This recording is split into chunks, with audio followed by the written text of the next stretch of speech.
আমার সাথে 300 লিটার আর দিচ্ছি 10 লিটার যা 400 লিটার।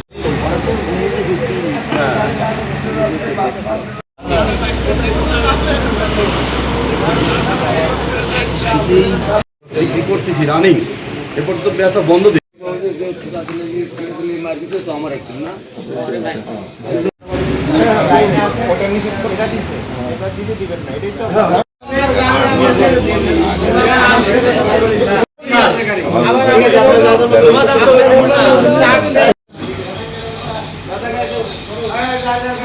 সন্ত্রাসী কারণ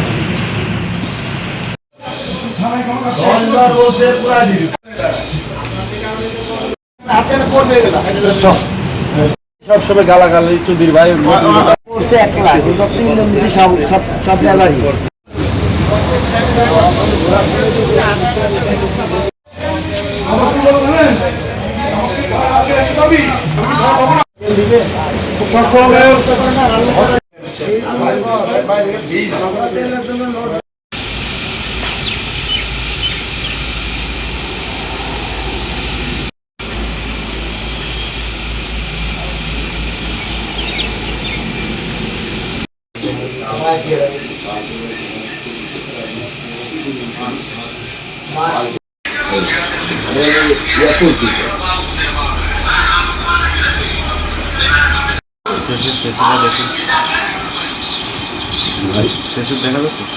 আমার সাথে 300 লিটার আর দিচ্ছি 10 লিটার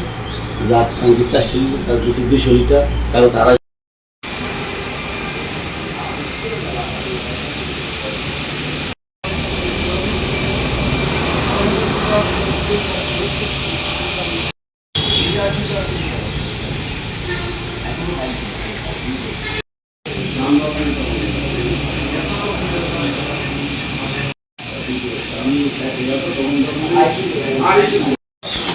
কৃষক তাদেরকে কারো 200 টাকা কারো 300 টাকা কারো 500 এবং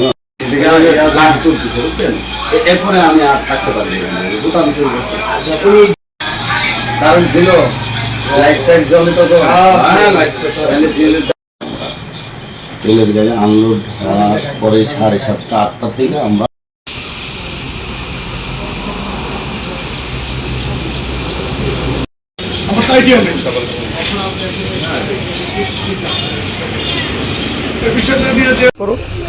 এই বনলতা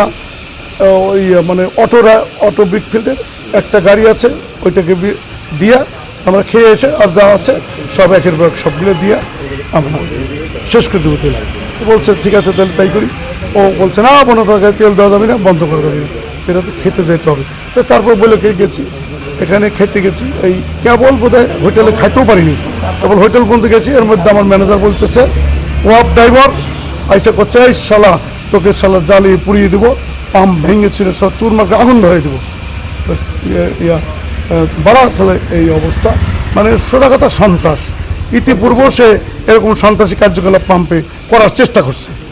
এই বিগত দিনও সেরকম করার চেষ্টা করছে সেই এইরকম সন্ত্রাসী কাজকর্ম করে বেড়াচ্ছে এই বিষয়ে কি আসলে আইনশৃঙ্খলা তাৎক্ষণিক আইন শৃঙ্খলা বাহিনীকে অবগত করছি অবগত করার পরে আইন শৃঙ্খলা বাহিনীর তাৎক্ষণিক লোক আসছিল তারা সব দেখে পরিদর্শন করে গেছে এবং বলছে আগামীকাল সকাল আসেন আপনারা একটা মামলা দেন আমরা এর ব্যবস্থা নিচ্ছি